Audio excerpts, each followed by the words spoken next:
Having 14.26 LPA package for the post of software quality assurance। जो को लगता है कि HR राउंड जो है बहुत इजी होगा, आपको सिर्फ बातें करनी है, वहाँ पे हो जाएगा, पर ऐसा नहीं होता है। So hello friends, welcome back to another new placement series video. तो आज गाइज मेरे साथ है एक बहुत ही बढ़िया गेस्ट, इनका नाम है गाइज अर्पित, और इनका गाइज फाइनल ईयर में जो प्लेसमेंट है वो हो चुका है और बहुत ही बढ़िया कंपनी में जो प्लेसमेंट है वो हो चुका है। तो इनके साथ गाइज आज हम जो है वो डिस्कशन करेंगे और बात करेंगे कि कैसा इनका जो पूरा जो इंटरव्यू है वो गया था, कैसे इन्होंने प्रिपरेशन किया और भी काफ़ी सारी चीज़ें। तो वीडियो में काफ़ी मज़ा और काफ़ी सारी जो इन्फॉर्मेशन है वो आपको मिलने वाली है। तो वीडियो पूरा एंड तक देखते रहिए ताकि आपको सारी जो इंपॉर्टेंट इन्फॉर्मेशन है वो मिल जाए।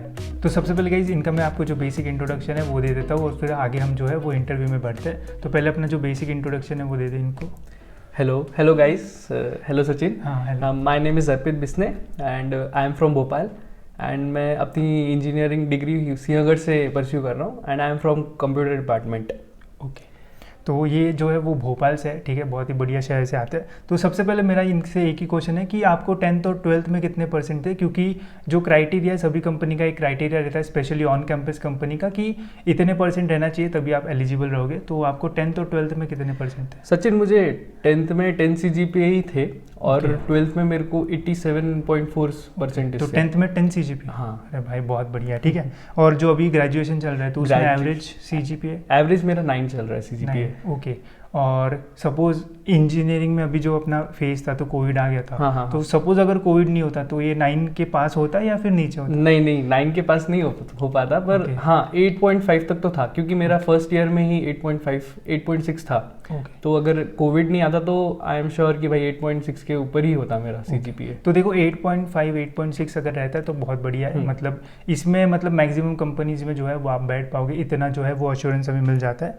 तो अभी मुझे ये जानना है कि आपका जो प्लेसमेंट है वो कौन से कंपनी में हुआ है और जो पैकेज है वो कितना है, ठीक है, क्योंकि मेनली सबको पैकेज जानने की बहुत ये होती है। Sachin, I technologies and I am having 14.26 LPA package for the post of software quality assurance। Okay, तो इनका सॉफ्टवेयर क्वालिटी अश्योरेंस का जो पोस्ट है वो मिला है और 14.6, हाँ 14.26 LPA इनका जो पैकेज है वो है। तो टायर 3 कॉलेज के स्टूडेंट्स के लिए इतना जो पैकेज है वो बहुत बढ़िया मैं मानूंगा, ठीक है। और काफ़ी कम कॉलेजेस में ऐसी कंपनीज आती है और काफ़ी कम जो स्टूडेंट्स हैं वो ऐसे कंपनीज में जो है वो प्लेस होते हैं। I am right? Yes sir. ठीक, अब बात करते हैं और आगे बढ़ते हैं, ठीक है। तो सबसे पहले तो मुझे ये जानना है कि आपने अपना जो प्लेसमेंट का जो प्रिपरेशन है वो कब से स्टार्ट किया? सचिन, टू बी प्रिसाइज, मैंने कोविड के बाद से स्टार्ट किया था। कोविड हमारा लगा, लॉकडाउन लगा, तो क्या हुआ था कि लॉकडाउन के बाद हम सब घर चले गए थे फर्स्ट ईयर के बाद। तो फिर मैं अपना मार्च 2020 में लॉकडाउन लगा था, तो मैंने मार्च अप्रैल में फुल टाइम पास किया, फुल पबजी एंड ऑल। सबने मेनली यही किया है। तो मतलब 2 महीने इतना टाइम पास किया, फिर टाइम पास करने के बाद मुझे ऐसा लगा कि यार नहीं, मतलब यार कुछ मिस कर रहे अपन, या अपना ये फेस अपन अच्छा बना सकते। तो फिर मैंने अपने फ्रेंड्स को कांटेक्ट किया और उनसे पूछा कि भाई मैं क्या कर सकता हूँ। और मेरे जो सीनियर्स थे उन सब जो कि अच्छे कंपनीज में प्लेस थे और 5-6 ईयर्स का एक्सपीरियंस था उन लोगों को, उन लोगों से मैंने कांटेक्ट किया और फिर मेरे को पता चला कि हाँ कुछ सारी चीज़ें हैं जो कॉलेज से हट के अपन प्रिपेयर कर सकते हैं। जैसे कि मेरे को एक सजेशन मिला कि भाई तू लिनक्स सीख सकता है, लिनक्स और हाँ और उसमें सर्टिफिकेशंस भी प्रोवाइड करता है रेड हैट। रेड हैट एक बहुत अच्छा ऐसे कंपनी है जो कि बहुत अच्छे सर्टिफिकेशंस प्रोवाइड करती है। और फिर मैंने ना रेड हैट लिनक्स सीखा। रेड हैट लिनक्स सीखने के बाद मैंने एनसिबल सीखा। एनसिबल एक ऑटोमेशन प्लेटफॉर्म है रेड हैट लिनक्स का। तो it is one of the best platform for the automation. So I have enrolled the courses from the Red Hat and enrolled in the training। और फिर मैंने प्रिपरेशन उन्हीं की Red Hat की website से start किया। फिर Red Hat सर्टिफिकेशन हो गया मेरा। तो फिर Red Hat सर्टिफिकेशन के बाद मैंने क्लाउड डोमेन एक्सप्लोर करने की सोची, ताकि मैं जो Red Hat लिनक्स के ऊपर जो भी अपने प्रोजेक्ट्स बना रहा हूँ वो क्लाउड के ऊपर भी मुझे डिप्लॉय करने पड़ेंगे। तो मैंने क्लाउड भी सीखा, मैंने AWS सीखा, मैंने GCP सीखा, मैंने Azure सीखा, क्योंकि मेरा वो फेस कॉलेज वाला, मतलब कॉलेज की पढ़ाई से अपन बहुत ज़्यादा दूर थे उस टाइम, क्योंकि कॉलेज के लेक्चर्स लगे थे ऑनलाइन। हाँ, तो कुछ भी ध्यान नहीं था हमारे कॉलेज की तरफ। तो ये लिनक्स वगैरह ये हो गया कॉलेज के पढ़ाई से हट के। अब हमारा लॉकडाउन हो गया खत्म। अब लॉकडाउन खत्म हुआ अपना 22 की स्टार्टिंग फेब में। फिर फेब में फिर अब अपन मार्च के आसपास अपन कॉलेज में आए। सही है। फिर मार्च के आसपास मैंने फिर जो वो सब्जेक्ट्स उठाए जो कि अपने प्लेसमेंट्स के लिए लगते हैं। मतलब इलेक्टिव्स में प्लेसमेंट मेन सब्जेक्ट्स जो होते हैं ना, वो जैसे ऑपरेटिंग सिस्टम हो गया, कंप्यूटर नेटवर्क्स हो गया, जो कि ये जो सब्जेक्ट्स है ये अपना सेकेंड ईयर थर्ड ईयर में कवर हो जाते हैं। उनको थॉरली पढ़ा है, हाँ, बोल सकते। वो एकदम मैंने अभी जैसे ये थर्ड ईयर वालों का एग्जाम हुआ अभी, थर्ड ईयर, तो मैंने उनका ऑपरेटिंग सिस्टम का मैंने क्वेश्चन पेपर देखा। उनका जो क्वेश्चन पेपर था, मतलब वही जो चीजें थी जो प्लेसमेंट्स में लगती है, वही चीजें उन क्वेश्चन पेपर में थी कि मतलब बेसिक जो हमारे एकेडमिक्स में थे वही तुमको वही इसलिए उन्होंने थॉरली कवर किया। हाँ, एकदम पूरा, मतलब ऑपरेटिंग सिस्टम हो गया, डीबीएमएस हो गया, डीएसए हो गया, ये जो अपन को सेकेंड ईयर और थर्ड ईयर में जो पढ़ाया जाता है वही होता है। अपन को अलग से प्रिपरेशन करने की जरूरत नहीं होती। और मैंने जो हमने तो वो मिस कर दिया था वो फेज। तो मैंने तो मुझे ना मार्च में परसिस्टेंट की इंटर्नशिप लगी थी। परसिस्टेंट की इंटर्नशिप लगी थी, तो उन लोगों ने मुझे कोर्स दिया था करने के लिए। तो उस कोर्स में 1 महीने का कोर्स था, उसमें मुझे 1 हफ्ता डीएसए पढ़ना था, 1 हफ्ता डीबीएमएस पढ़ना था, 1 हफ्ता ऑपरेटिंग सिस्टम पढ़ना था और 1 हफ्ता नेटवर्किंग पढ़ना था। और 1 हफ्ता अपनी नॉर्मल प्रोग्रामिंग लैंग्वेज थी। तो वो जो सिलेबस था उसका, मतलब इतना प्रिसाइज करके दिया था उन्हें, इतना अच्छा सिलेबस दिया था कि आपकी पूरी प्लेसमेंट की जो बेसिक रिक्वायरमेंट्स होती है, जो 5-6 लाख की ऑलमोस्ट होती है, वो आपकी पूरी कवर हो जाती है। ठीक है, तो ऐसा नहीं है कि आपको परसिस्टेंट की इंटर्नशिप चाहिए ही। उसमें ऐसा था कि बेसिक जो आपका सेकंड थर्ड ईयर में जितना भी सिलेबस है, ऑपरेटिंग सिस्टम, कंप्यूटर नेटवर्क्स और डीबीएमएस और डीएसए, ये अगर आपका कवर है, आपको अगर अच्छे से आता है, तो आपको मुझे नहीं लगता कि आपको 6-7 लाख के पैकेज के लिए कुछ ज्यादा करना पड़ेगा। हाँ, करना पड़ेगा, इजीली मिल जाएगा, क्योंकि वही सब पूछते हैं प्लेसमेंट्स में, इंटरव्यूज में। तो मुझे इनकी बातों में मतलब एक चीज़ ज़्यादा अच्छी लगी कि इन्होंने अपने सीनियर्स को पूछा। ठीक है। हाँ। और ये जो सीनियर्स है वो पहले से अपने फ्रेंड्स थे या फिर तुमने नेटवर्क करके बनाए? देखिए, ये कनेक्शंस बनाने में लिंक्डइन का बहुत बड़ा रोल है।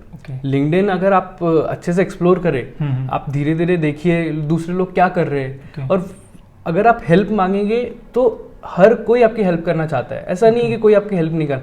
आप 10 लोगों को मैसेज करेंगे, उसमें से कम 5 लोगों के रिप्लाई तो जरूर आएंगे। सही है। अगर आप हेल्प मांगोगे तो हेल्प जरूर करेंगे। ऐसे ही मैंने बहुत सारे लोगों को मैसेज किया कि मैं क्या कर सकता हूँ, मतलब मैं सही जा रहा हूँ कि नहीं जा रहा हूँ, क्या रेड हैट का सर्टिफिकेशंस मेरे लिए मतलब क्या बोलते हैं, काम में आएगा नहीं आएगा। तो ये सब मैंने पूछा उनसे, तो उन्होंने बोला भाई नहीं, रेड हैट। तो मतलब ये मेरे को पता चला कि सीनियर से इंटरेक्शन होना बहुत ज़्यादा ज़रूरी है। मतलब मैंने हमारे कॉलेज में भी देखा है, मेरा पोस्टर लगा है ऊपर, तो थर्ड ईयर वाले लोग अप्रोच करते हैं कि भैया कैसे करना है। और वो जो अप्रोच करते हैं, मतलब उनके आंखों में मुझे दिखता है कि भाई हाँ, इनको प्लेसमेंट चाहिए। मतलब बाकी लोग नहीं पूछते, पर ठीक है, उनको अभी रियलाइजेशन नहीं है, पर अभी आगे जाके उनको भी रियलाइजेशन आएगा। तो मतलब हेल्प मांगना बहुत बड़ी चीज़ होती है। तो देखो यार, मतलब मुझे तो यही लगता है कि सपोज अगर आप कोई भी इंजीनियरिंग कॉलेज में फर्स्ट ईयर में एंटर करते हो और अगर आपके कनेक्शन 4th ईयर वालों के साथ है, तो वो 4th ईयर वाला पूरा इंजीनियरिंग की जो लाइफ है वो जी चुका होता है, उसे पता होता है क्या चीज़ें करनी है, क्या चीज़ें नहीं करनी है। ठीक है। अगर आप उसको जाके बात करते हो, उनसे पूछते हो चीज़ें, तो आपको ईजिली बता देता है। कोई भी ऐसा नहीं बोलेगा कि मैं तुझे नहीं बताऊँगा। सपोज हम भी अभी फाइनल ईयर में, अगर हमारे पास कोई भी अप्रोच करता है कि कैसे सारी चीज़ें करना है, तो हमको और अच्छा लगता है कि यार कोई हमारे पास आया और हमको कुछ पूछ रहा है, तो हमको बताने में भी जो है वो इंटरेस्ट आता है। ठीक है। तो अगर आप फर्स्ट ईयर सेकंड ईयर के स्टूडेंट हो, तो मैं ज़रूर बोलूँगा कि ट्राई करो अपने सीनियर्स के साथ जो कनेक्शन है वो रखो, और उनसे जो चीज़ें है वो आप पूछ सकते हो, आपको काफ़ी सारी जो इन्फॉर्मेशन है वो मिल सकती है। ठीक है। और जैसे इनकी स्टोरी भी हमने सुन रहे हैं कि इनके जो सीनियर्स है और कुछ गाइड्स है जो कंपनी में पहले से ही काम कर रहे थे, उन्होंने इनको गाइडेंस दी। इनको तभी पता चला कि रेड हैट करना चाहिए, ये लैंग्वेज करनी चाहिए, फिर उसके बाद धीरे धीरे जो है वो आगे बढ़े। ठीक है।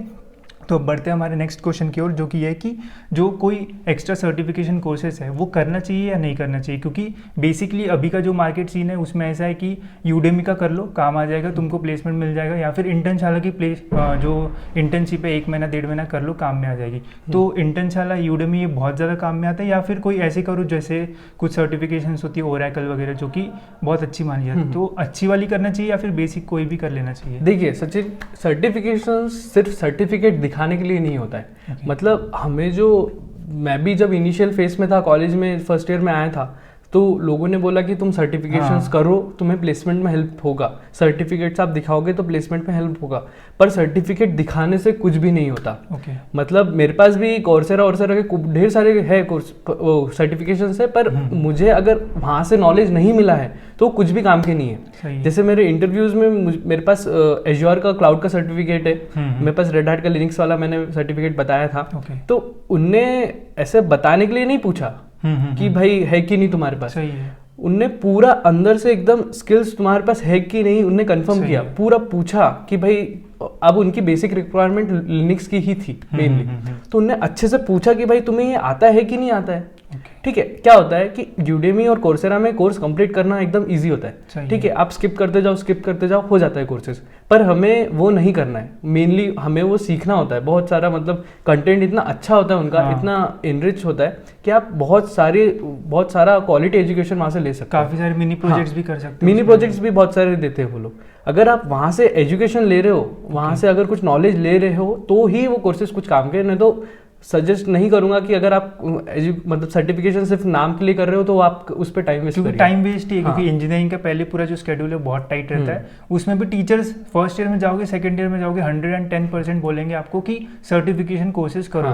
बट कोई ये नहीं बोलेगा कि उसमें जो प्रोजेक्ट्स है वो हमको दिखाओ, या फिर क्या तुमने इम्प्लीमेंट किया, उसका मैटर नहीं करता। कितने कोर्सेज हुए, कितने सर्टिफिकेट मिले स्टूडेंट्स को, इसका जो है वो कॉलेज को रिकॉर्ड चाहिए होता है, इसलिए वो बोलते हैं। ठीक है, बट अगर आप कर रहे हो तो अच्छे से करो। उसमें अगर बहुत सारे प्रोजेक्ट 4-5 भी अगर आप मिनी प्रोजेक्ट्स कर लेते हो तो उसका आपको काफ़ी ज़्यादा जो बेनिफिट है वो होगा। ये मैं पर्सनल एक्सपीरियंस से भी जो है वो आपको बता सकता हूँ। अब बात करते हैं एप्टीट्यूड और कोडिंग प्रैक्टिस के ऊपर। ठीक है, हाँ। तो हर एग्जाम में एप्टीट्यूड और कोडिंग के जो क्वेश्चन है वो रहते ही है, तो एप्टीट्यूड के लिए कैसे प्रिपेयर किया?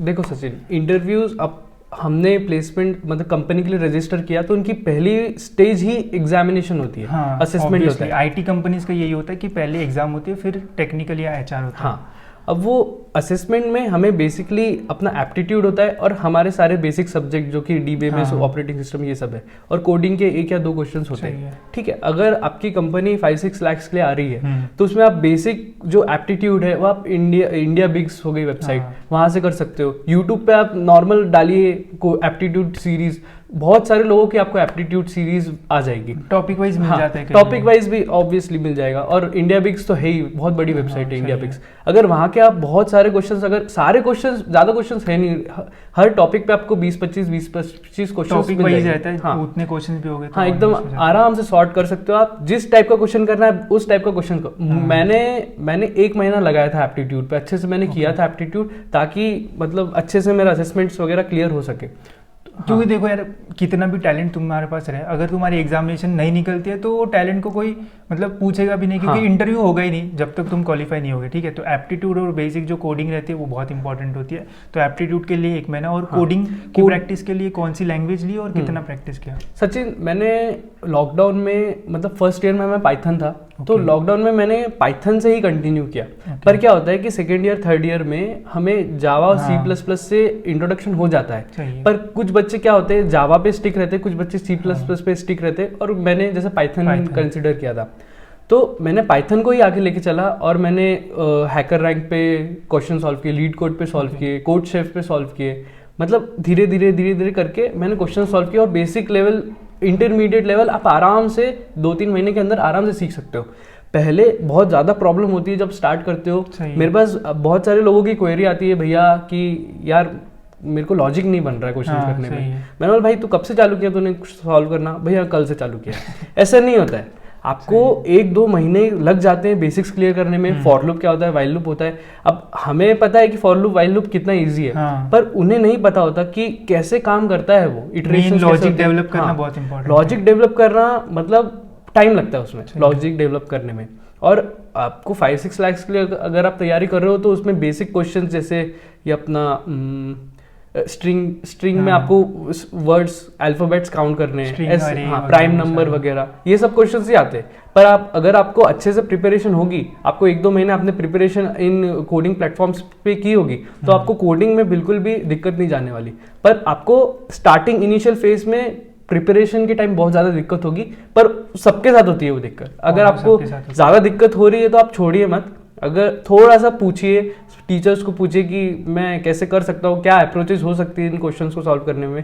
और यूट्यूब तो बहुत बड़ा सोर्स है, बहुत बड़ा सोर्स है जो कि आपको ये सब चीज़ें सॉल्व करने में बहुत ज़्यादा हेल्प करता है। और कोडिंग में एक चीज़ मैं और ऐड करना चाहता हूँ कि अगर कोई भी कोडिंग लैंग्वेज आप स्टार्ट करते हो तो मेनली मैंने देखा है कि बहुत सारे लोग कोर्स ले लेते हैं, 1 महीना करते हैं, फिर उसके बाद पता नहीं क्या हो जाता है, छूट जाता है। बट कोडिंग की एक ही चीज़ है कि अगर आप स्टार्ट करते हो, अगर उसको आप कंटिन्यू नहीं करोगे तो कितना भी अच्छा आप सीख जाओ, बट अगर आप 2-3 महीनों का गैप दे दोगे तो आपको जीरो से जो है वो स्टार्ट करना पड़ेगा। ठीक है, सही है। हाँ सही है। तो बेसिकली ऐसे ही होता है, मैक्सिमम स्टूडेंट यही गलती करते हैं कि स्टार्ट कर लेते हैं, फिर बीच में छोड़ देते हैं, फिर उसके बाद जब स्टार्ट करने जाते हैं तो उनको एक तो हार्ड लगने लगता है, और जब हार्ड कंसेप्ट पे जाते हैं तब ज़्यादा टाइम देना तो वो कम टाइम देते हैं। ठीक है, तो वही प्रॉब्लम हो जाते हैं।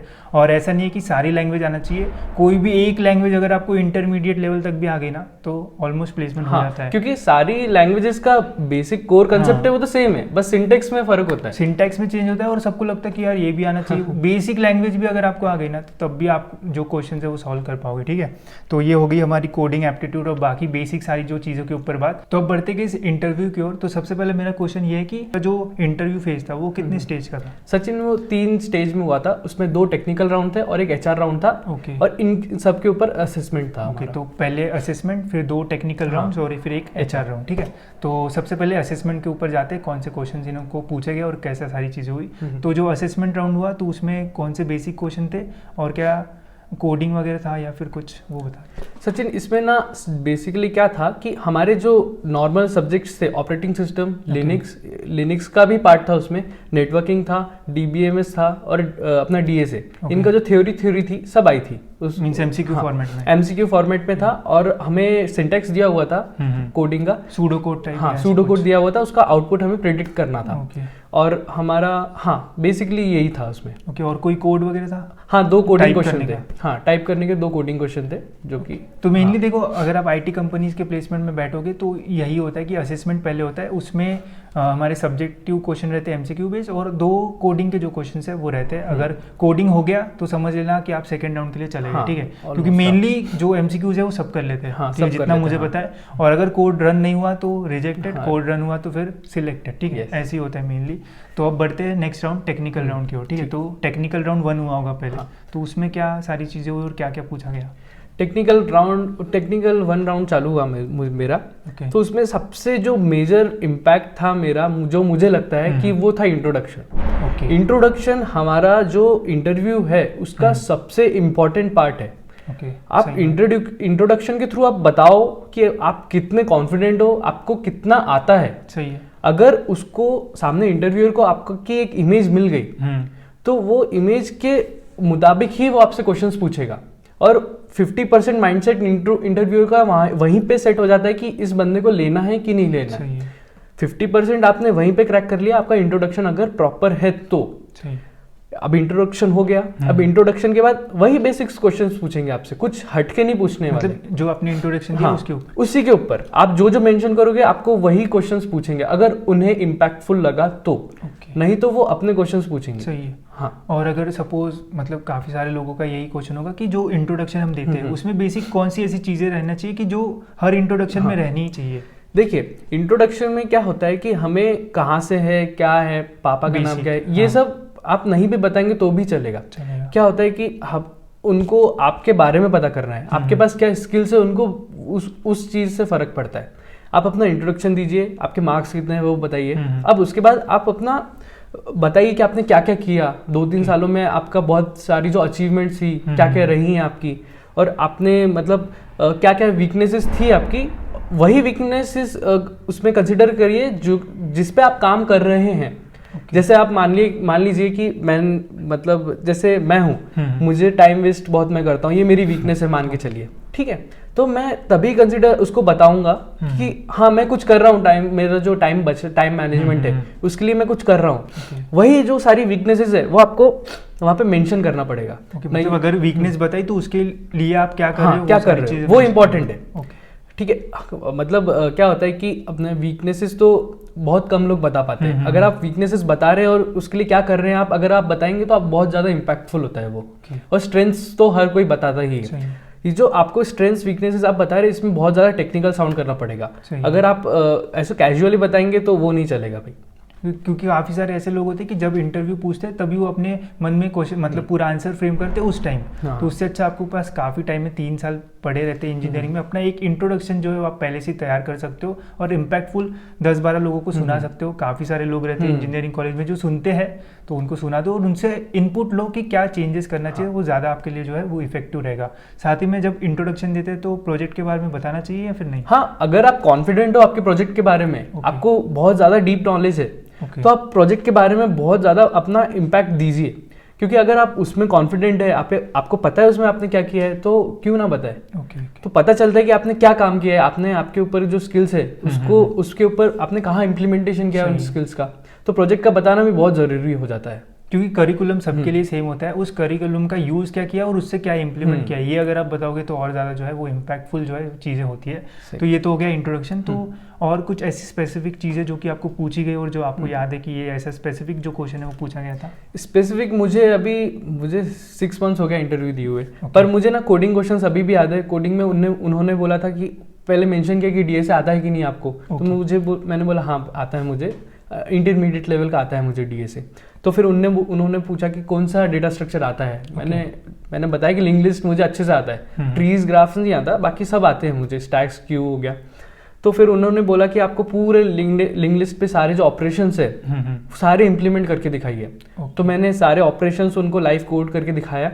और उन्होंने एक और क्वेश्चन दिया था कि हमें जो स्ट्रिंग में जो भी कैरेक्टर्स है जो रिपीट हो रहे हैं वो आपको कैरेक्टर्स प्रिंट करवाने थे, तो वो भी मैंने अपना कोड करके दिखाया था। तो देखो ये मेनली चीज़ें जब 10 लाख के ऊपर वाली कंपनीज में आप जाओगे तो तब ये सारी जो चीज़ें वहाँ पे आपको इंटरव्यू में इंप्लीमेंट करने को जो है वो दिखाना पड़ सकता है। बट सपोज आपको परसिस्टेंट का भी एक्सपीरियंस है, तो क्या उस टाइम पे ऐसा कुछ हुआ था? हाँ, परसिस्टेंट में क्या हुआ था कि कोड करने बोला था उन्होंने, पर उन्होंने सिर्फ पैटर्न का कोड करने बोला था, जो कि एकदम बेसिक होता है। सबसे पहले आप अगर कोडिंग सीखोगे तो सबसे पहले आपको पैटर्न्स के क्वेश्चंस आते हैं। तो मतलब अगर वही मतलब लेवल बढ़ते जाएगा, आप जैसे जैसे पैकेज बढ़ाते जाओगे वैसे वैसे। तो देखो कोड का 10 के ऊपर अगर आप जाओगे तो जो इंटरव्यू का लेवल है वो इजीली जो है आपको हायर थोड़ा जो है वो देखने को मिलेगा और इम्प्लीमेंट भी करना पड़ेगा। अगर 5-6 के आसपास है तो हो सकता है कि बस इंटरव्यू ही हो और आपको ज़्यादा कुछ इम्प्लीमेंट वगैरह जो है वो करके ना दिखाना पड़े। ठीक है, इसके अलावा कुछ और कोई क्वेश्चन जो कि याद आ रहा हो? इसके अलावा देखिए, मुझे तो अभी फिलहाल तो रिकॉल नहीं कर पा रहा हूँ, पर हाँ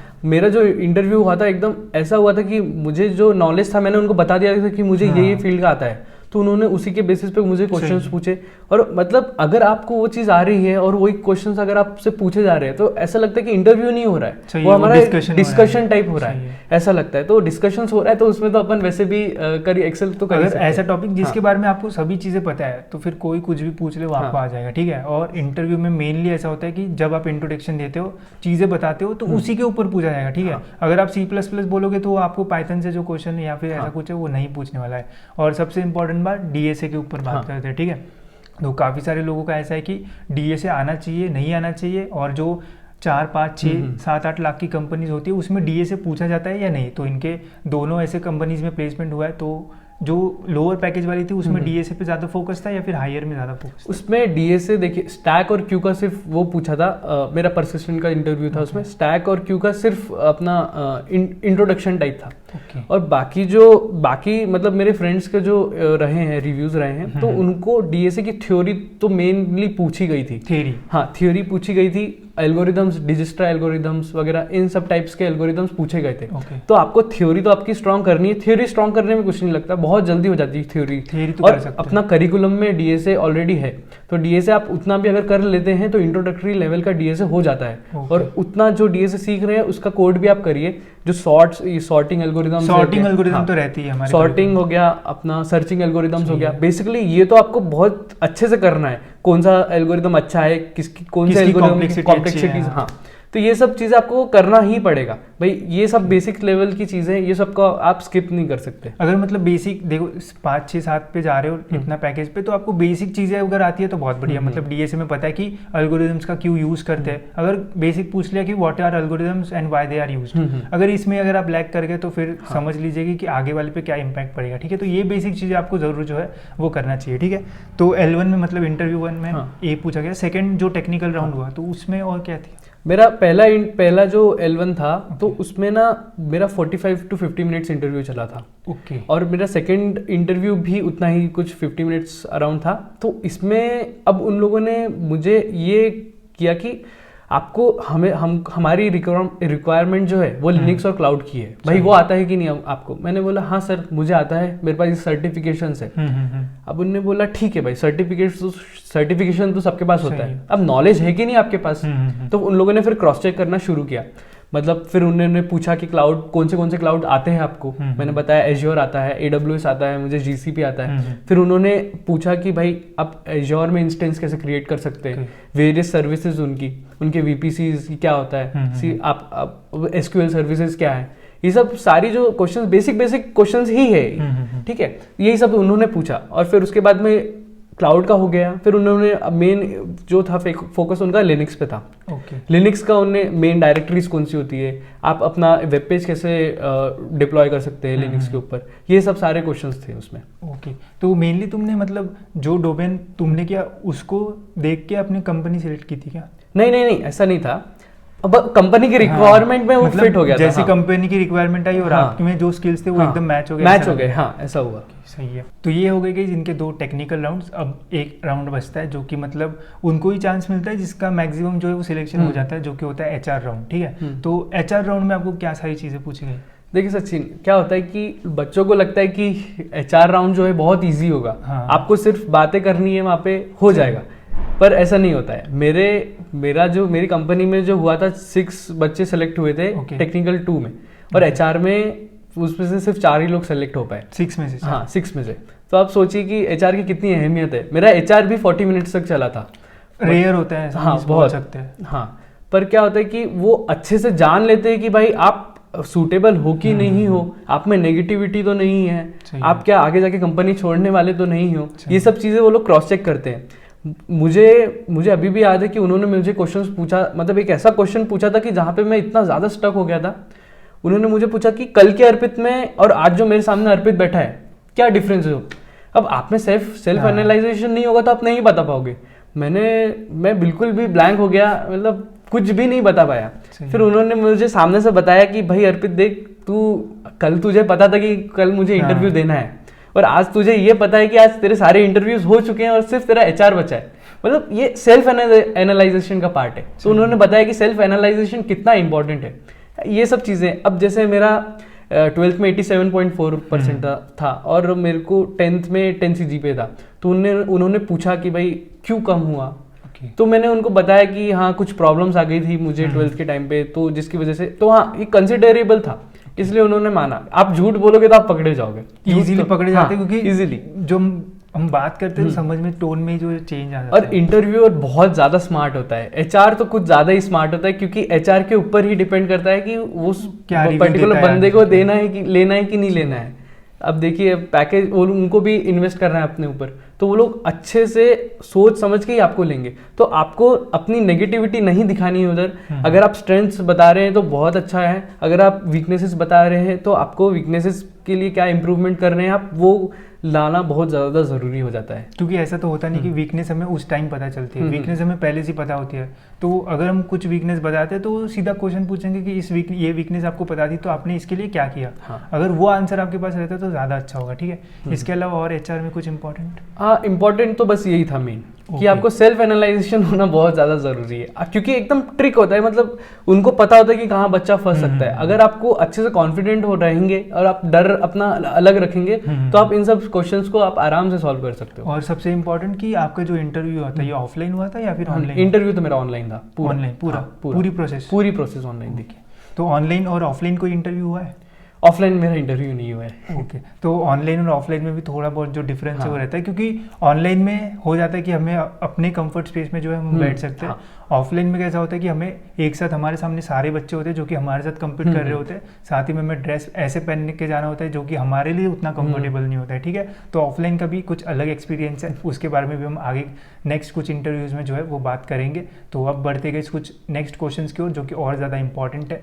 ठीक है, तो जो इंटरव्यू ये सारी जो चीज़ है वो तो हो गई, अब इनका प्लेसमेंट तो हो चुका है, तो इनको एक टाइम पे तो पता चल गया होगा कि प्लेसमेंट हो गया है, तो कितने टाइम बाद ये जो रिजल्ट है वो आया था? देखिए सचिन, क्या हुआ था कि मेरी जो प्रोसेस थी सुबह 9 बजे से चालू हो गई थी। ओके। मेरा 9 बजे पीपीटी था, प्री प्लेसमेंट टॉक, सही है। कंपनी की तरफ से होता है वो, उसमें सब आपका सीटीसी हाँ। ब्रेकअप वगैरह सब कुछ जो भी बेनिफिट्स कंपनी आपको देने वाली सही है, है। वो मेरा 1 घंटा चला।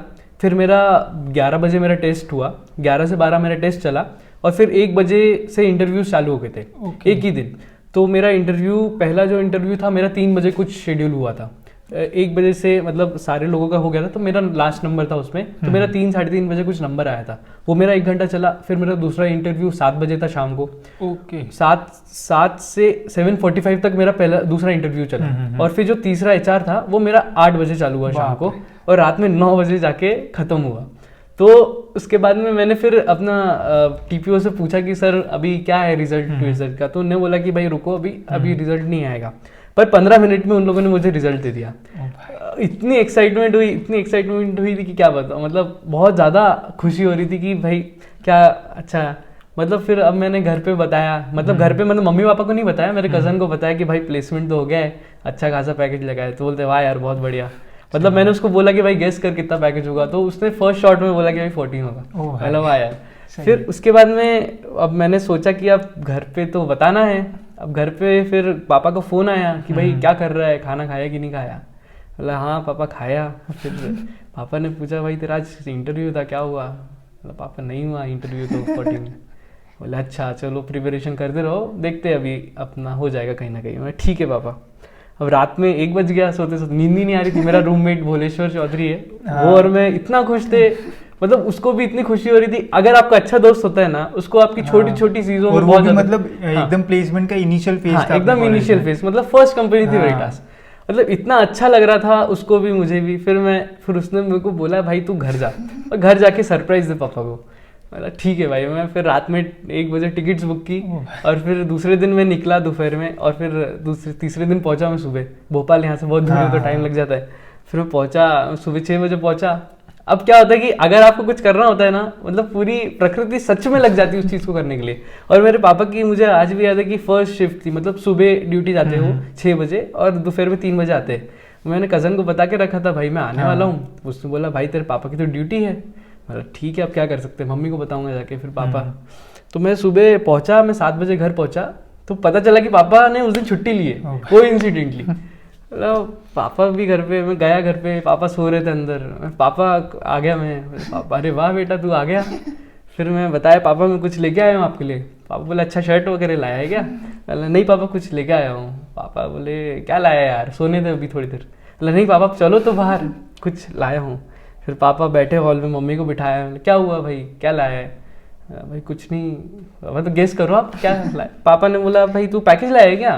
बोला हाँ पैकेज तो लाया हूँ। बोला कितना? 5। बोला नहीं पापा थोड़ा ऊपर जाओ। 6 7। बोला नहीं पापा। मम्मी बोलती 2.5। बोला नहीं मम्मी थोड़ा ऊपर जाओ। फिर मम्मी को पता था कि 14 वाला इंटरव्यू है इसका। तो बोले भाई 14? बोला हाँ 14। मतलब वो जो पल था इतनी, मतलब अभी भी मेरे को समझ में आता है कि भाई इतना अच्छा लग रहा था ना मुझे। पापा को यकीन ही नहीं हो रहा था। पापा बोले भाई लेटर दिखा ज्वाइनिंग लेटर। मैंने पापा अभी कहाँ ज्वाइनिंग लेटर? पापा नहीं मुझे तो यकीन ही नहीं हो रहा भाई तेरा इतना पैकेज लग गया। बोला नहीं पापा पैकेज। फिर मैंने टीपीओ सर से बात करवाई सर की, और फिर पापा को यकीन नहीं हुआ कि हाँ भाई फाइनली हो गया। मतलब वो जो मूवमेंट होता है ना, मतलब एकदम मेरा लाइफ का one of the bestest movement था जब मैंने अपनी मम्मी पापा की आंखों में खुशियां देखी। वो मतलब अलग ही होता है, ऐसा लगता है कि उनका शक्ल देख के खुद के अंदर सेटिस्फैक्शन आता है कि यार कुछ तो भी किया है। एकदम ऐसा सेटिस्फाइड। प्लेसमेंट हो तो गया मेरा, पर मुझे 1-2 दिन पहले मतलब हो गया, पर लग नहीं रहा था कि यार मम्मी पापा को बताना है। मतलब बता के ही मेरी जो खुशी थी वो कंप्लीट हो जाती। वो जब उस पल मैंने बताया मम्मी पापा को, मतलब ऐसा लग रहा था वाह, मतलब मेरा सफल हो गया भाई जीवन। तो ये वाली जो फीलिंग है ना, स्पेशली जो लोग अपना घर छोड़ के बाहर के डिस्ट्रिक्ट में जाके पढ़ाई करते हैं, सब छोड़ छाड़ के जाते हैं, और जब ऐसा कुछ होता है तो वो जो खुशी है ना वो अलग ही होती है। तो ये खुशी आपको भी मिल सकती है, बस चीज़ें आपको जो है वो थोड़ी ज़्यादा बढ़िया तरीके से करनी होगी। जितना अच्छे से करोगे उतनी जल्दी आपको जो प्लेसमेंट है वो होगा। ठीक है, तो अब बढ़ते कुछ ऐसे क्वेश्चंस की ओर जो कि काफ़ी सारे स्टूडेंट्स के मन में जो है वो आते हैं। तो सबसे पहला क्वेश्चन यही है कि इंजीनियरिंग में कौन से ईयर से जो है प्लेसमेंट के लिए जो है वो मतलब एकदम प्रिपरेशन स्टार्ट करना चाहिए? देखिए क्या होता है कि आपको अगर बेसिक लेवल का चाहिए पैकेज तो आपको सेकेंड थर्ड ईयर में आराम से जो सब्जेक्ट्स है वो आपके आराम से कवर हो जाते हैं।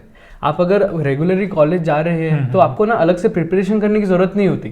आप अगर रेगुलरली, मतलब क्या होता है कि कुछ बच्चे रेगुलरली कॉलेज नहीं जाते, मतलब मस्ती करते हैं और फिर एग्जाम्स टाइम पे उन सब्जेक्ट्स को पढ़ते हैं, नोट्स नहीं होते उनके पास प्रॉपर, तो वो थोड़ा दिक्कत का काम हो जाता है, फिर आपको अलग से बैठ के पढ़ना पड़ता है। मैंने अभी प्लेसमेंट की प्रिपरेशन की थी तो ऑपरेटिंग सिस्टम्स, नेटवर्किंग के इन सब के नोट्स मैंने बाकायदा बनाए कि भाई फेज ही वैसा था, कोविड था, ऑनलाइन था। हाँ, फिर मैंने बनाए तो फिर उसके बाद में जो मेरा इंटरव्यू होता था मेरे को 5 मिनट लगता था फटाक से देख लेने के बाद कि हाँ भाई अब मैं कर सकता हूँ। ब्रशअप करने के लिए ब्रशअप करने के लिए बहुत ज़्यादा इजी हो जाता है। तो मतलब क्या होता है कि आपको कोडिंग प्रैक्टिस तो रखनी पड़ेगी स्टार्टिंग से, सेकेंड ईयर से आप रखिए, बहुत अच्छा है। अब अमेजोन हो गया, गूगल हो गया, माइक्रोसॉफ्ट हो गया, अगर ये भी आप फाइनल ईयर तक आ जाते क्रैक कर सकते हैं। इसके लिए क्या लगता है, बस प्रिपरेशन लगती है, वो भी सेकेंड ईयर से। सेकेंड ईयर से आपकी अच्छी अगर प्रिपरेशन है डीएससी वीएससी की तो आप अच्छे से क्रैक कर सकते हैं, क्योंकि मेनली करिकुलम ही अपना प्रिपरेशन है। अब लोग बोलते हैं कि कॉलेज में डिग्री का कुछ फायदा नहीं है कि क्या, ऐसा बहुत, मैं तो अपोज करूंगा इन सब चीजों को, क्योंकि आपको जो बेसिक टेक्निकल सेट है कंप्यूटर इंजीनियरिंग का या फिर कोई भी इंजीनियरिंग होगी, तो इन सब चीजों का जो बेसिक नॉलेज है आपका कॉलेज में अच्छे से कवर हो जाता है। अब ये उन लोगों के लिए जो प्रिपरेशन नहीं करते, जो कॉलेज नहीं जाते, उनको बहुत ज्यादा ऐसा लगता है कि यार क्या कॉलेज है, मतलब कॉलेज की पढ़ाई एकदम ऐसा, पर ऐसा नहीं। उनका मेन यही होता है कि एग्जाम दी, फिर नेक्स्ट के लिए प्रिपेयर किया, पहले का जितना था गायब और पूरा कॉलेज टाइम में मस्ती मारते, फिर वो दिक्कत हो जाता है थोड़ा सा। पर हाँ, अगर आप डेली कॉलेज जा रहे हैं, सैटरडे संडे आपको छुट्टी मिलती है कॉलेज से, आप उस टाइम मजे करिए, मस्ती करिए, पर आप जो 5 दिन जो मिल रहे हैं आपको अच्छे से यूटिलाइज कीजिए। और मतलब मैं तो मेरा फाइनल ईयर चल रहा है अभी, मतलब फाइनल ईयर में भी मैं कॉलेज जाता हूँ कि भाई हाँ कुछ मतलब एक्स्ट्रा ज्यादा ना पढ़ना पड़े, मतलब फिर आप जाइए, कॉलेज जाइए, 3-4 लेक्चर्स जो आपके इंपॉर्टेंट है वो अटेंड करिए, उसके बाद में आपको जो करना है वो करिए। या फिर हम अपना सेट भी कर सकते हैं कि यार ये सब्जेक्ट मुझे मेरा काम का लगता है, क्योंकि फाइनल ईयर में ऐसी चीजें भी होती है कुछ स्टूडेंट्स के लिए कि वो अटेंड नहीं कर पाते, तो उसमें भी वो टारगेट कर सकते हैं कि ये करना है मुझे, तो इसमें हम फोकस कर सकते हैं। क्योंकि ऐसा भी होता है कि कुछ कॉलेज में कि लेक्चर्स उतने अच्छे नहीं होते, स्टूडेंट्स को लगता है कि टाइम वेस्ट हो रहा है, क्योंकि अपने पास अभी ऐसे प्लेटफॉर्म है, यूट्यूब है बहुत सारी, जहाँ पे हम कम टाइम में ज्यादा पढ़ सकते हैं, तो वो भी हम वो यूटिलाइज कर सकते हैं। ठीक है, तो वो भी है। अब डिपेंड करता है कि आप कौन सी स्ट्रैटेजी यूज करना चाहते हो। ठीक है, किसी को ऑफलाइन पढ़ना ज्यादा अच्छा लगता है, किसी को ऑनलाइन। ठीक है, तो ये आप पे डिपेंड करेगा। बट अगर आपको अच्छा पैकेज चाहिए, मतलब एकदम ऐसा पैकेज चाहिए कि आपके कॉलेज में आप 1% में आओ कि इनको ही ये पैकेज मिला है, तो आपको थोड़ा जल्दी जो है प्रिपेयर करना पड़ेगा। नहीं तो एंड में आप 1-1.5 महीने में प्रिपेयर करोगे तो 4-5 लाख का तो इजीली जो है फोड़ दोगे। ठीक है, इजीली मैं बोल रहा हूँ क्योंकि मुझे भी अभी एक्सपीरियंस आ चुका है कि इजीली फोड़ सकते हो। ठीक है, फिर नेक्स्ट है कि इंटर्नशिप मैटर करती है या फिर नहीं करती है। सचिन, इंटर्नशिप से अगर आप कुछ सीख रहे हैं तो बहुत ज़्यादा मैटर करती है, अगर आप नहीं सीख रहे तो फिर क्या मतलब। जैसे कुछ इंटर्नशिप्स होती है, मैं नाम नहीं लूँगा, जो कि सिर्फ आपको बोलते हैं कि भाई ये मॉड्यूल्स कर लो, सर्टिफिकेशंस कर लो, आपको हो जाएगा। पर मैंने इंटर्नशाला से एक इंटर्नशिप ज्वाइन की थी, मैंने 15 दिन इंटर्नशिप की, फिर मुझे ना मलेरिया हो गया था, तो मुझे वो इंटर्नशिप छोड़नी पड़ी, क्योंकि स्टार्टअप था वो और उनको बहुत ज़्यादा रिक्वायरमेंट थी कि भाई नहीं मुझे मतलब आपको करिए, काम करिए, तो मुझे वो इंटर्नशिप छोड़नी पड़ी। पर मैंने जो 15 दिन में जो नॉलेज गेन किया है वो मतलब एक्सेप्शनल नॉलेज था। उन्होंने बोला था कि मुझे गेमिंग सर्वर आपको डालना है, क्लाउड पे डिप्लॉय करना है। मतलब ठीक है, मैं देखता हूँ। मतलब फिर मैंने सारे क्लाउड प्रोवाइडर्स एक्सप्लोर किए कि भाई किसकी कॉस्ट मिनिमम हो सकती है, ज़्यादा features, cost minimum, bandwidth network की बराबर कैसे, मतलब ये सब एक्सप्लोर किया तो पता चला कि ये सब भी चीज़ें हो सकती है। क्योंकि हमारे पास जो नॉलेज होता है और जो कंपनी को या फिर ऑर्गेनाइजेशन को लगता है वो काफ़ी डिफरेंस है, बहुत ज़्यादा डिफरेंस होता है। तो आपको फिर वो मैच करते करते आपको बहुत ज़्यादा नॉलेज आ जाता है। और मेरे कई फ्रेंड्स है जैसे वेब डेवलपमेंट में बहुत ज़्यादा अच्छे, एक्सेप्शनली अच्छे, तो वो क्या होता है कि अब वो लोग भी इंटर्नशिप वहीं से इंटर्नशाला वगैरह सब ग्रैब करके आप अच्छे से एक्सेल कर सकते हो, आपको अच्छे से स्किल्स डेवलप कर सकते हो। अगर इंटर्नशिप आपके लिए स्किलफुल है तो आप बिल्कुल करिए, अगर आप स्किलफुल नहीं है तो आपके सब्जेक्ट्स के लिए अगर आप इंटर्नशिप कर रहे हो तो वो एकदम वेस्ट है। ठीक है, तो देखो इंटर्नशिप करना अच्छी बात है, बट अभी जितना मैं देख रहा हूँ कि इंटर्नशिप इजीली मिल जाती है। अगर आपको सर्टिफिकेट चाहिए तो आपको कैंपस एम्बेसडर मिल जाएगा। ये ऐसी इंटर्नशिप है कि आपको खुद से मेल आएगा और वो बोलेंगे कि ले लो, 1 महीना कर लो, हो जाएगा। ठीक है, और अगर उसमें सेटिस्फाई होते हो तो फिर समझना कि आपका जो लेवल है वो भी उतना ही है, ठीक है। तो इंटर्नशिप ऐसी करना जिसमें आपको कुछ सीखने मिले या फिर जो आपने सीखा है उसका इंप्लीमेंट करने मिले, ठीक है, सही है। तो ऐसा अगर कुछ करते हो तो बहुत फायदा होगा, नहीं तो अगर नहीं भी करते हो तो इतना कुछ नहीं होगा, क्योंकि ऐसा इंटरव्यू में नहीं है कि अगर आप इंटर्नशिप नहीं करते हो तो आपको हम लेंगे नहीं या फिर इंटरव्यू में हम बात नहीं करेंगे, ठीक है। ऐसा कहीं पे भी लिखा नहीं है कि इंटर्नशिप नहीं है तो फिर आपको हम आगे नहीं बढ़ने देंगे, पर बेनिफिशियल बहुत होता है। बेनिफिशियल पहला क्वेश्चन यही होता है उनका कि इंटर्नशिप्स है, आपको इंट्रोडक्शन में अगर आप मेंशन करते हो इंटर्नशिप्स का तो बेनिफिशियल होता है। मतलब कई कंपनीज का भी ये रहता है कि भाई इसको एक्सपोजर है कि नहीं कंपनी का, ऐसा कुछ होता है। तो इंटर्नशिप्स करना मैं तो बोलूंगा भाई जरूरी है, इंटर्नशिप्स करना तो बहुत ज्यादा जरूरी है। अभी इसमें पॉजिटिव फैक्टर भी है, नेगेटिव भी। पॉजिटिव ये है कि आपने इंटर्नशिप की, आपको उसका नॉलेज है, आपको सब पता है। नेगेटिव ये कि आपने इंटर्नशिप की, आपने रेज्यूम में मेंशन किया इंटर्नशिप की, बट क्वेश्चन जब इंटर्नशिप पे पूछा गया तब आपको अगर नहीं आया तो वो आपका जो है वो बैड पॉइंट बन गया और उसमें आपको फिर जो है वो मतलब प्रॉब्लम हो सकता है, ठीक है। तो ये है। फिर नेक्स्ट है कि स्टूडेंट्स को तुम क्या टिप्स दोगे कि सपोज अभी तुम यहाँ पे हो, 4th ईयर फाइनल ईयर में हो, तो सपोज जो फर्स्ट ईयर सेकंड ईयर वाले देख रहे होगे तो उनको ऐसी चीज़ें जो अभी अगर उनको पता चल जाएगी तो ज़्यादा अच्छा होगा, जो आपको पता नहीं थी अपने फर्स्ट ईयर सेकंड ईयर में। देखिए मतलब मेरे लिए तो भाई 3 पॉइंट है जो कि आपको किसी भी कंपनी को क्रैक करने के लिए बहुत ज़्यादा इजी हो जाएगा। पहला कम्युनिकेशन। कम्युनिकेशन बहुत ज़्यादा इंपॉर्टेंट है। कम्युनिकेशन का मतलब मैं 50% तक का उसका वो रखूँगा कि भाई वेटेज 50% वेटेज मैं कम्युनिकेशन का रखूँगा। अगर आपको वो चीज़ आ रही है और आप कम्युनिकेट नहीं कर पा रहे हो तो क्या मतलब। कम्युनिकेशन बहुत ज़्यादा इंपॉर्टेंट है। बाकी का 40% मैं अपना टेक्निकल स्किल सेट रखूँगा और जो 10% है वो रखूँगा इंग्लिश। कितना ज़्यादा आप फ्लुएंटली इंग्लिश में कम्युनिकेट कर पा रहे हो वो भी बहुत ज़्यादा इंपॉर्टेंट हो जाता है। और फिर मतलब मैंने जो जैसे मैंने इंट्रोडक्शन दिया अब उनको मैंने कॉन्फिडेंस दिखाया कम्युनिकेशन के थ्रू, मतलब उसी में वो इम्प्रेस हो गया था कहीं ना कहीं। तो कम्युनिकेशन बहुत ज़्यादा अच्छा फैक्टर है और ये सब मतलब आप फर्स्ट ईयर से ही कर सकते हो। कम्युनिकेशन इंग्लिश तो क्या लगता है आप बस आते जाते बोलते रहिए तो हो जाता है। मतलब मेरे कई दोस्त थे जो जिनकी अभी इंग्लिश वीक है, मैंने उनको बोला था भाई तुम फर्स्ट ईयर में हो अभी, अब मैं भी मतलब उन्हीं के साथ था, तो उनकी इंग्लिश बहुत ज़्यादा वीक थी। तो मतलब वो इंग्लिश हिंदी मीडियम से आए हुए थे तो उन्होंने एग्जाम्स वगैरह दी थी, बहुत ज़्यादा दिक्कत हुई उनको प्रिपेयर करने के लिए, क्योंकि यूनिवर्सिटी एग्जाम्स होती है इंग्लिश में होती है। तो उनको बहुत सीनियर्स ने भी बोला था कि भाई तुम्हें प्रिपरेशन करने की ज़रूरत है, पर कोविड लग गया, प्रिपरेशन तो बाजू में रह गई। बहुत ज़्यादा उनको स्ट्रगल करना पड़ा इंटरव्यूज़ में, है ना। तो मतलब इंग्लिश का बहुत ज़्यादा अच्छा आपको ध्यान रखना पड़ेगा। और कम्युनिकेशन आप हर नए बंदे से मिलिए, आप कम्युनिकेट करिए, उसी में आपका कम्युनिकेशन मेन ये कि कम्युनिकेट करना, ठीक है। अगर सपोज आपको इंग्लिश ठीक ठाक भी आती है और अगर आप बहुत बढ़िया तरीके से मतलब कम्युनिकेट कर पाते हो, जब बात कर रहे हो तो आगे वाले को चीज़ें समझ में आ रही है तो उसको हम कम्युनिकेशन के लिए अच्छे ये बोल सकते हैं, ठीक है। कुछ लोगों को सिंपल पॉइंट अगर आप दोगे तो वो इतना बोल देते हैं कि चीज़ें समझ में भी नहीं आती है और वो ऐसा लगता है कि यार बोर हो रहा है, ठीक है। तो ट्राई करो कि जब कम्युनिकेशन स्किल सीख रहे हो तो इंटरैक्ट करो लोगों के साथ, ठीक है। ऐसा नहीं कि आप बुक ले लो कम्युनिकेशन स्किल की और उसको पढ़ रहे हो तो कुछ नहीं होगा, ठीक है। जितना ज़्यादा कम्युनिकेट करोगे उतना ज़्यादा जो है वो अच्छा होगा। और ऐसी कोई डिफ़िकल्टीज जो आपको फेस करनी पड़ी ड्यूरिंग पूरे इंजीनियरिंग, या फिर कोई चीज़ जो अच्छी नहीं लगी कि यार ये चीज़ नहीं होती तो ज़्यादा अच्छा होता? मुझे तो सबसे पहले मतलब सबसे बोरिंग तो मुझे कोडिंग लगता था। कोडिंग करना मतलब क्योंकि मैंने पहले बोला है कि भाई कोडिंग करना आपको स्टार्टिंग जब आप करोगे तो आपको बहुत ज़्यादा दिक्कत होगी। मैंने 15 दिन मतलब लॉकडाउन लगा, सबसे पहले मैंने कोडिंग ही सीखना शुरू किया। 15 दिन मैंने सीखा, कुछ भी समझ में नहीं आ रहा था मुझे, मतलब ऐसा लग रहा था क्या कर रहा हूँ मैं, कुछ नहीं, छोड़ दी मैंने। फिर मैंने दूसरी चीज़ें पढ़ना शुरू करी, फिर मैंने कोडिंग वापस उठाई, फिर 15 दिन पढ़ा, फिर छोड़ दी मैं। फिर मैंने सोच लिया कि नहीं होगा कोडिंग यार, छोड़ देता हूँ। पर फिर बाद में मैं जब 3rd ईयर की स्टार्टिंग में था, फिर मैंने कोडिंग अच्छे से उठाई। नहीं भाई अब तो कोडिंग करके ही रहूँगा भाई, अब ये ऐसे तो नहीं चलेगा बीच में छोड़ दूंगा। तो फिर मैंने की, तो हाँ मुझे अभी मतलब अच्छे से मैं कह सकता हूँ कि भाई कोडिंग मुझे आती है अच्छे से। बहुत बढ़िया। हाँ, जैसे मैंने बोला था तुमको कि कोडिंग स्टार्ट सब करते हैं बट बीच बीच में वो छूट ही जाती है, ठीक है। तो छूटने के बाद अब वापस आप करते हो नहीं करते हो उस पर मैटर करेगा कि आपको आएगा या फिर नहीं आएगा, ठीक है। तो ये सारी चीज़ें थी, तो मुझे तो काफ़ी अच्छा लगा आपसे बात करने और काफ़ी सारी इन्फॉर्मेशन भी मुझे मिली, ठीक है। इसके अलावा आपके भी काफ़ी सारे प्लेसमेंट्स होंगे, ठीक है। आपको भी काफ़ी सारी जो अपॉर्चुनिटीज़ है वो मिलेगी। आप सोच सकते हो कि Tier 3 कॉलेज है हमारा, ठीक है। ऐसा नहीं है कि कोई एक बहुत बढ़िया कॉलेज है जहाँ पे सारी मतलब 20 लाख ऐसी कंपनीज आएगी, तो उनमें 10 लाख 15 लाख के ऊपर काफ़ी कम कंपनीज आती है, उनमें क्रैक करना थोड़ा ज़्यादा मुश्किल होता है। आपको अगर कोई डाउट होता है या फिर पर्सनली कुछ पूछना है तो आप इनसे पूछ सकते हो। मैं इनके इंस्टाग्राम आईडी वगैरह आपको डिस्क्रिप्शन में दे दूंगा, बात कर सकते हो। और मेन यही है कि जितना ज़्यादा इंटरेक्ट करोगे उतना अच्छा होगा।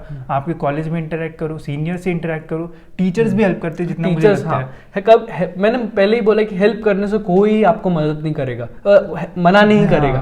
हाँ, अगर आप में अगर पैशन है, अगर आपको जेन्युइन कोई क्वेरी है तो हर कोई सॉल्व करेगा। अगर आपका जेन्युइन नहीं होगा तो फिर कोई भी आपको हेल्प नहीं करने वाला। अगर आप जेन्युइन हो कि आपको पैशन आपके आंखों में दिख रहा है सामने वाले को, तो आपको हम 101% वो आपको हेल्प करेगा बंदा। और एक क्वेश्चन आ रहा है मेरे मन में कि जो मिनी प्रोजेक्ट, छोटे छोटे प्रोजेक्ट्स रहते हैं, तो वो मतलब करना चाहिए या नहीं करना चाहिए? करना चाहिए, ऑब्वियसली करना चाहिए। आपके करिकुलम में है तो कुछ तो होगा उसका एडवांटेज। देखो यार, मैं ये क्वेश्चन इसलिए पूछ रहा हूँ कि मुझे पता है कि मेंटेलिटी क्या होती है, ठीक है। कुछ करना होता है इसलिए करते हैं, कुछ करना है इसलिए करते हैं, ठीक है। करना है इसलिए क्यों करते हैं? क्योंकि करिकुलम में है। जैसे हमारी पूरी यूनिवर्सिटी, हमको मिनी प्रोजेक्ट करना ही पड़ता है, ठीक है। तो अगर आप कर रहे हो तो खुद से कर रहे हो तो बहुत ज़्यादा फायदा होगा, ठीक है, क्योंकि फिर उसके ऊपर ही आगे डिस्कशन होगा, ठीक है। तो अगर कर रहे हो तो खुद से करो, बहुत ज़्यादा फायदा होगा। अगर करना ही है, बस सर्टिफिकेट लेना है या फिर बस मार्क्स लेना है, तो फिर ज़्यादा फायदा नहीं होगा, ठीक है। तो ये सारी चीज़ें। तो थैंक यू यार हमारे मतलब इस चैनल पे आने के लिए और डिस्कस करने के लिए, और होप करेंगे कि आगे जाके जब हम और मतलब हायर पैकेज रेज होगा तब और डिस्कस करेंगे और इंटरव्यू लेंगे। और कोई क्वेरीज आएगी तो प्लीज़ मतलब बता देना कि क्या सारी चीज़ें, ठीक है। तो इस वीडियो में इतना ही गाइस, होप्स आपको ये वीडियो जो है वो अच्छा लगा होगा। कुछ भी क्वेश्चंस हो गए तो कमेंट्स में आप जो है वो बता देना, और आने वाली वीडियोस में कौन से कंपनीज के स्टूडेंट्स का इंटरव्यू मैं लूँ वो भी बता देना। वो सारे इंटरव्यूज भी जो है वो हमारे चैनल पर आ जाएंगे। तो मिलते हैं गाइस ऐसी और एक इन्फॉर्मेटिव वीडियो में।